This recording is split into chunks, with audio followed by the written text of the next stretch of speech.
Nos désirs conscients et nos désirs inconscients sont de nature différente. Ils proviennent d'endroits différents de nous. Et souvent, quand on se souhaite des choses, ce sont nos désirs seulement conscients qu'on écoute. Et comme à l'intérieur de nous, parfois, il y a des choses qui ont envie aussi d'être écoutées, d'être mises en place, d'être travaillées, eh bien, il y a une partie de nous qui n'est pas tout à fait d'accord avec ça et qui peut résister un peu parce qu'elle aussi, elle aimerait qu'on entende ses désirs. D'où l'idée aujourd'hui de se connecter à ces désirs inconscients.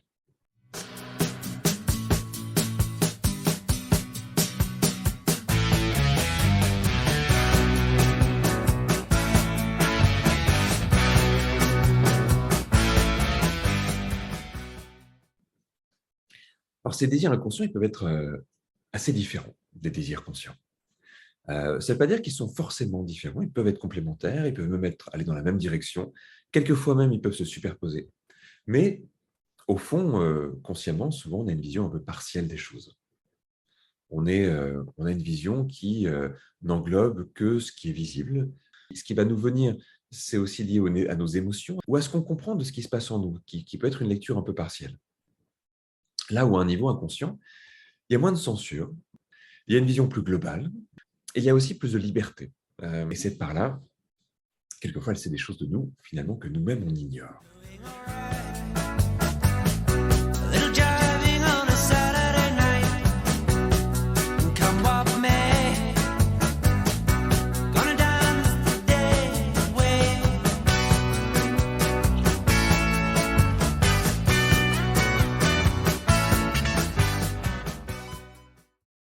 Installez-vous, les bras le long du corps, fermez les yeux. Connectez-vous pour l'instant à votre corps et à votre respiration. Connectez-vous à la manière dont vous respirez.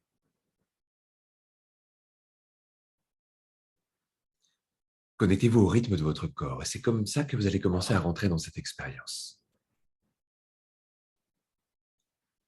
Souvent, vous savez, le simple fait de se connecter à son corps nous coupe un petit peu du quotidien, nous coupe un petit peu de tout ce qui pourrait se passer en dehors de cet instant présent.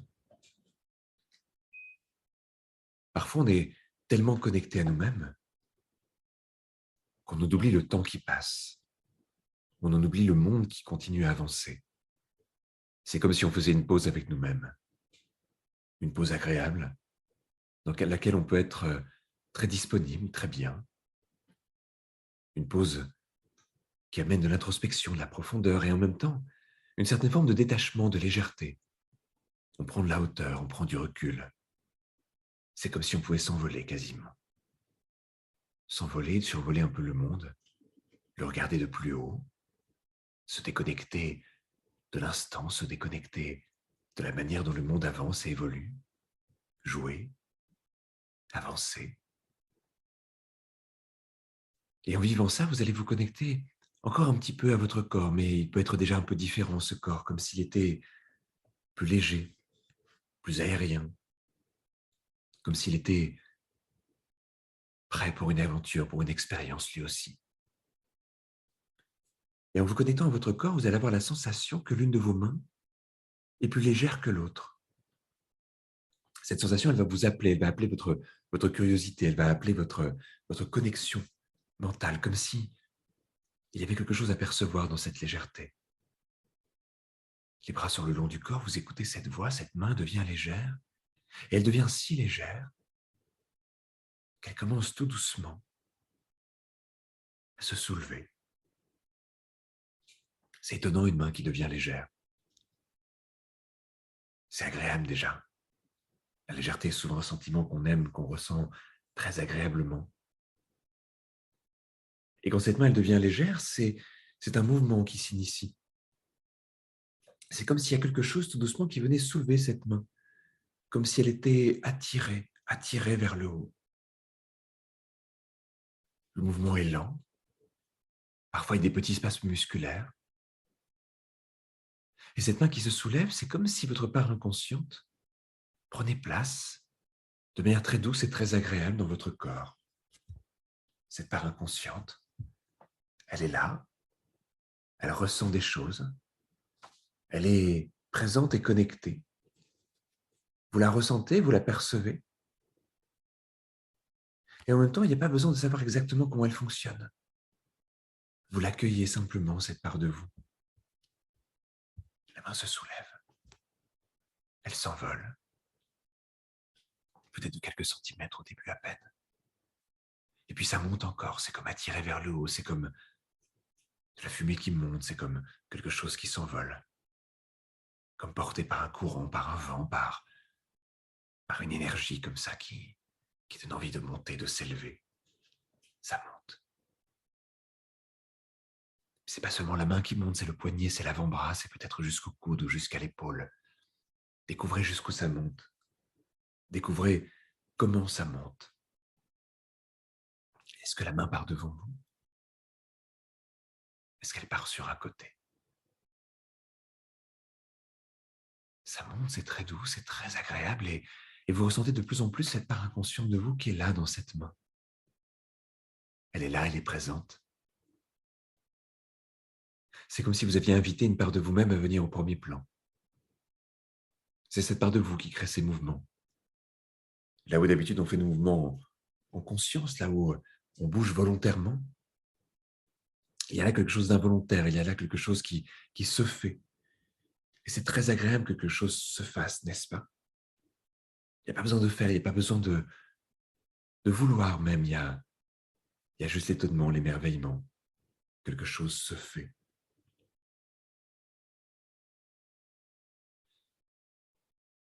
Et puis j'aimerais poser une demande à votre part inconsciente.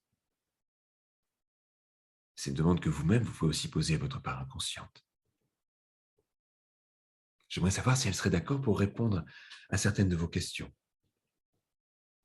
pour échanger avec vous, pour créer un langage commun, un code qui permet de se comprendre. La part consciente et la part inconsciente parlent des langages différents.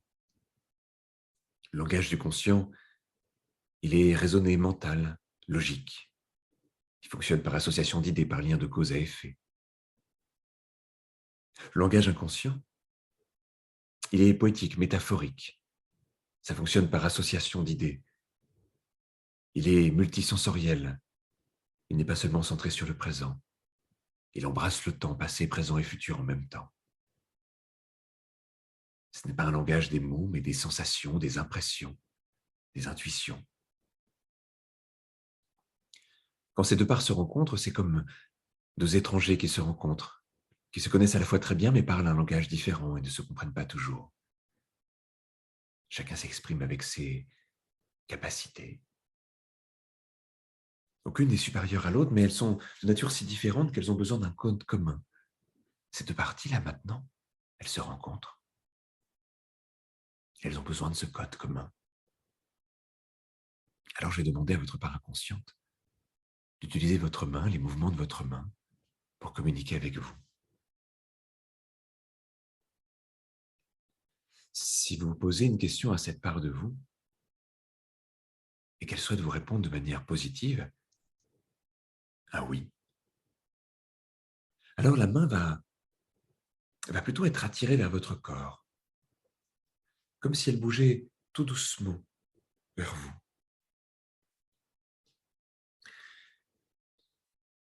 Et j'aimerais que votre part inconsciente crée ce mouvement-là maintenant. La main est attirée vers vous. Elle bouge un peu. C'est comme une manière pour votre part inconsciente de déjà vous dire oui, de déjà vous dire « je veux bien communiquer avec toi » et utiliser ce mouvement pour acquiescer. Ce mouvement, ça sera un peu comme la tête de quelqu'un, vous savez, qui bouge un peu de haut en bas pour dire oui, non verbalement. Et puis, si vous posez une question ou si je pose une question et que la réponse est non, alors la main va partir dans le sens inverse. Un mouvement inverse va se faire. La main va s'éloigner un peu du corps, juste assez pour que vous puissiez le ressentir, le valider. Ces mouvements seront maintenant une façon pour vous de communiquer avec votre part inconsciente. Je vais poser une première question à votre part inconsciente. J'aimerais lui demander si elle aimerait que vous puissiez entendre et comprendre certains des désirs qu'elle a et qu'elle porte. est-ce que cette part de vous a envie que vous puissiez entendre et comprendre les désirs qui l'animent? Si la réponse est oui, la main va se rapprocher du corps. Si la réponse est non, elle va s'éloigner. Et pour ça, chacun, c'est une affaire différente. Peut-être que certains d'entre vous ont des désirs inconscients qui méritent d'être écoutés, puis d'autres, peut-être non, pas aujourd'hui, pas en ce moment.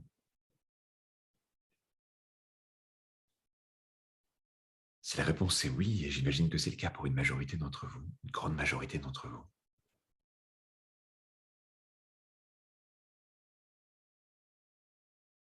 vous allez demander à cette part de vous de vous communiquer l'un de ses désirs par des sensations, par des images, par des ressentis, par des mots qui peuvent vous venir. C'est comme si vous entriez dans un espace mental qui devient un petit peu la création de votre part inconsciente. Un lieu visuel, auditif, ou peut-être un lieu que vous ressentez simplement sans voir. Un lieu dans lequel vous êtes proche de vos intuitions inconscientes. Et cette part de vous, elle peut commencer à vous communiquer l'un de ses désirs. L'une des résolutions qu'elle aimerait que vous preniez, par exemple. L'une des envies qui mériterait d'avoir plus de place dans votre vie. L'une des choses à garder, à conserver, à faire grandir.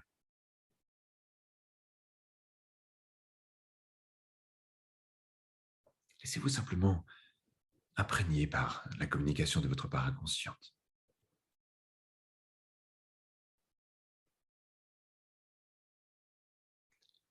J'aimerais poser du coup une deuxième question à votre part inconsciente.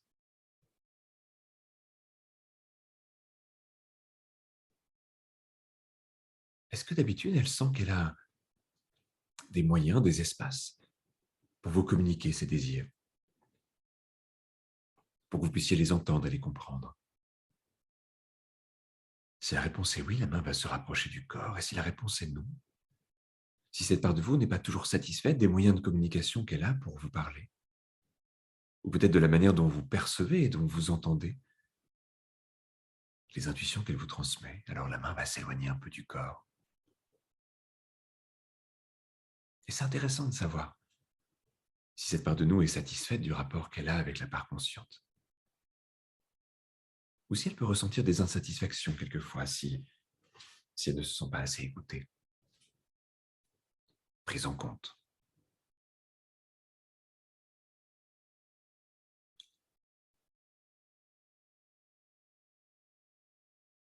Il y a quelques instants, cette part de vous vous a communiqué l'un de ses désirs. J'aimerais lui demander si elle est d'accord pour vous le communiquer plus régulièrement, pour que vous puissiez l'entendre, pour que vous puissiez le prendre en compte.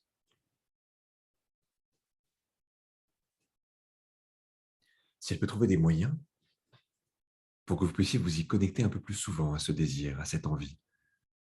L'écouter, lui faire une place. Et là encore, si la main se rapproche de vous, c'est que cette part de vous répond positivement à cette question. Sinon, la main peut s'éloigner tout doucement.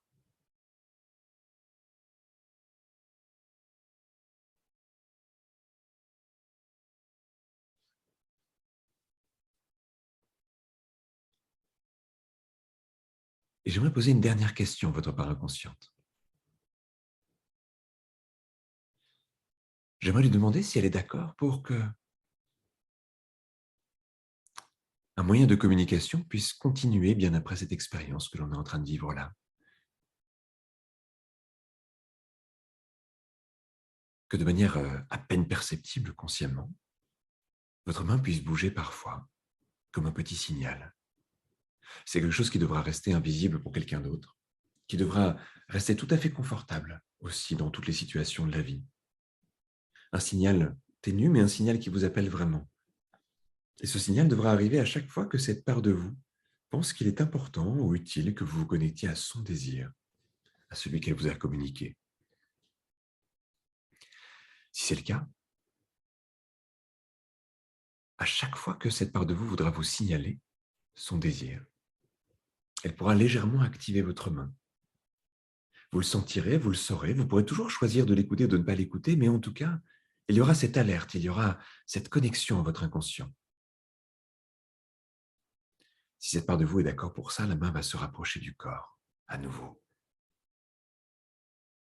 Et si elle n'est pas d'accord avec ça, si elle ne souhaite pas mettre ça en place, elle peut s'éloigner.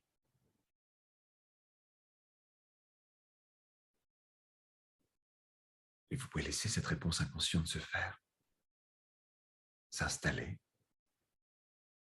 et peut-être sentir que dès maintenant, vous gardez un lien privilégié avec cette part de vous-même, pour qu'elle continue à vous parler de ses envies et de ses désirs.